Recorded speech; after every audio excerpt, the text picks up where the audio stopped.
Good afternoon, everybody. Hope everybody is doing well. Figo Malig starting here first on the inner part of the track. Here we go. Figo Malig holds the fastest right here at 53.33. So there we go. He is poised to become the 2025 Driver of the Year. There we go. John Ragasaho now starting here, right here. So looking good for both cars. There we go. Upper one is coming on the inside of your part of the screen. Lower part of your screen that is going on outside as well. So magkaiba po sila ng magkaiba sila ng direction, but they're going to pass into the same part of the track. Here we go. Figo Malik approaching the finish line. Let's see if he'll be able. 53.457 seconds. So still the fastest. 53.457 seconds. Here we go. John Ragasaho right now. Tingnan natin. John Ragasaho right here. This is the time of John Ragasaho. Now approaching the finish line onto a faster curve right there. Here we go. Approaching the finish line right here for John. 102.65. Boys, here we go. Mauna si Andresayo dito. Okay, he is on navigating on the inside. We are on board Andresayo right now. Looking good. Medyo mabilis to kahapon, no? This is a Hyundai Elantra, if I'm not mistaken. There we go. And now, let's move on to Nonin Lim. There we go. Andresayo, Nonin Lim right there. Andresayo now. Nonin Lim is on the inside part of the track. Here we go. Medyo mabilis si Nonin Lim dito, but meron siyang penalty, I think. Wala pala.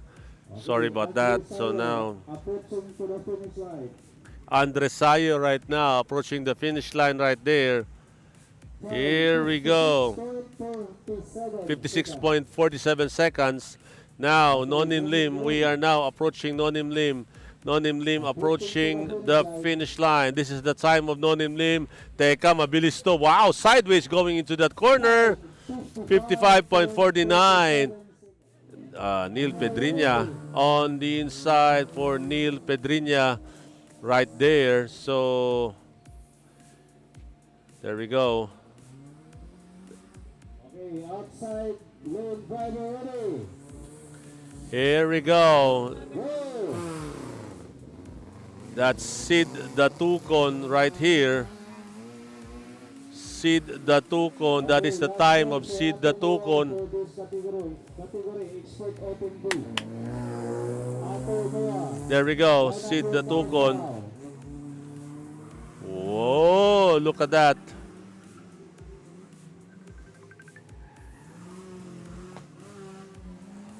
That is Neil Pedriña looking good there.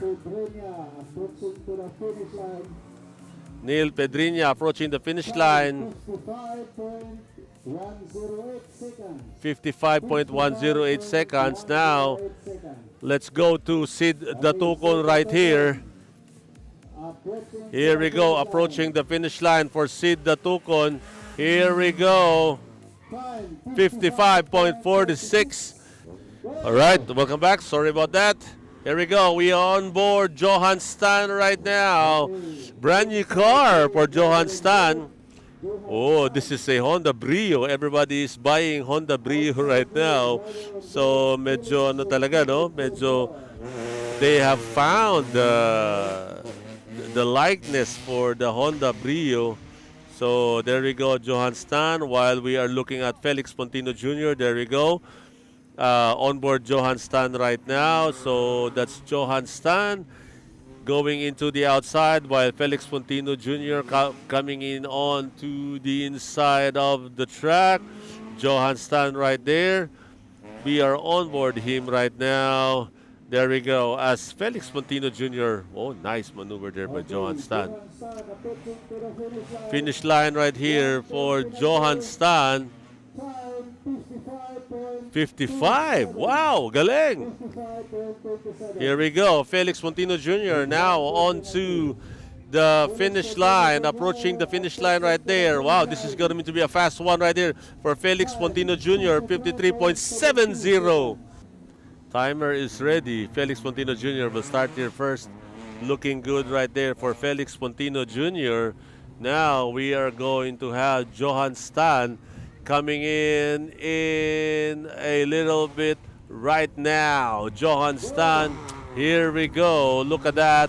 We are on board Johan Stan right now and looking good with this brand new car for the team. Felix Montino Jr. looking good as well. There we go. Johan Stan maneuvering this one right here. Looking good yung kay Johan Stan, no? So medyo ano talaga, hananapan talaga nila ng paraan. They're gonna get a car like this that is quite competitive on this type of tracks. Felix Montino Jr., home stretch for him. Here we go. 53.40 for Felix Montino Jr. Now here we go. Johan Stan right now. Johan Stan approaching the fast curve right here for the finish line right there. Johan Stan looking good right here with 54.96 seconds right there for Johan Stan. There we go. Otto Moore right now on the track right there.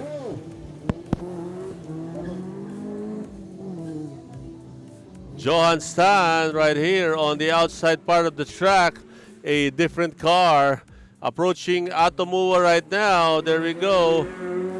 That is not his time right there. So Atomua looking good. Johan Stan right now looking good right here. He is very comfortable with this car. So let's see if he'll be able to maximize this one right here. Here we go. Next stop is Atomua looking good as well. Atomua will finish here first. There we go. Atomua